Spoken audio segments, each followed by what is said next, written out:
Idea video প্রথম এবং দ্বিতীয় শ্রেণীর শিশুর মায়েদের জন্য।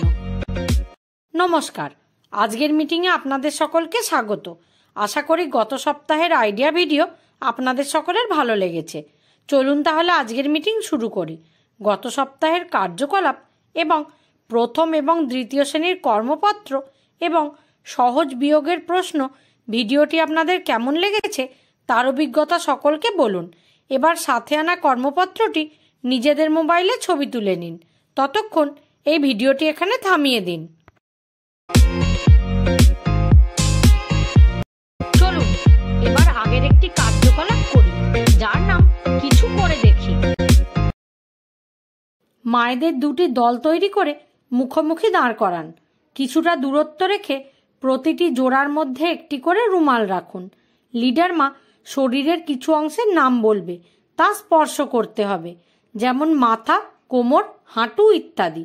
এইভাবে মাঝখানে রুমাল শব্দটি বললে রুমালটি তুলতে হবে। যে মা প্রথমে রুমাল তুলবে তার জন্য সকলে জোরে হাততালি দিন। এই খেলাটি হওয়া পর্যন্ত ভিডিওটি এখানে থামিয়ে দিন। চলুন এবার আগের একটি কার্যকলাপ করি, যার নাম কিছু নতুন শিখি। শিশুরা কাগজ দিয়ে বিভিন্ন জিনিস তৈরি করতে পছন্দ করে। কাগজের তৈরি জিনিসপত্র ঘরের সাজসজ্জায় আরও সৌন্দর্য এনে দেয়। আসুন এই ভিডিওটি থেকে আমরা কাগজ দিয়ে ঘর তৈরি করা শিখি।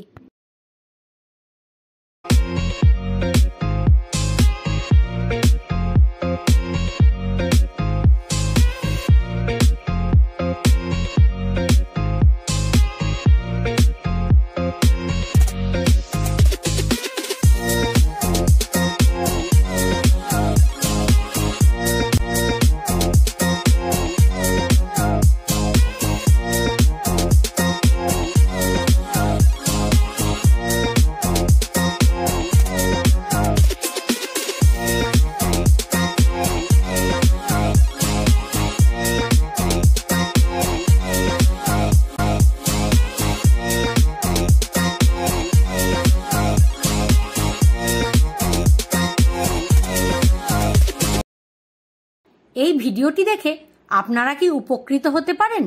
সকল মায়েরা নিজেদের মধ্যে দলে আলোচনা করুন।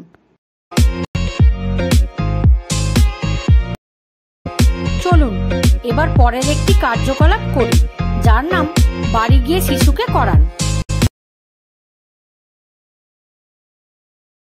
একদিন রাজু 3টে বেলুন এবং মীরা 4টে বেলুন কিনল। খেলতে খেলতে 2টো বেলুন ফেটে গেল। প্রশ্ন, দুজনের কাছে কটি বেলুন থাকলো? এই রকম বিভিন্ন প্রশ্ন জিজ্ঞাসা করুন। এর সাথে দেওয়া কর্মপত্রে প্রথম এবং দ্বিতীয় শ্রেণীর কার্যকলাপগুলি উল্লেখ করা হয়েছে, সেগুলি বুঝুন এবং শিশুকে করান। দেওয়া কার্যকলাপ এবং কর্মপত্রটি করে শিশুরা কি আনন্দ পেয়েছে? এই অভিজ্ঞতাটি আমাদের সাথে অবশ্যই শেয়ার করুন। আজকের মজাদার প্রশ্ন হলো, বলো তো আমার নাম কি? আশা করি আইডিয়া ভিডিওটি আপনাদের ভালো লেগেছে।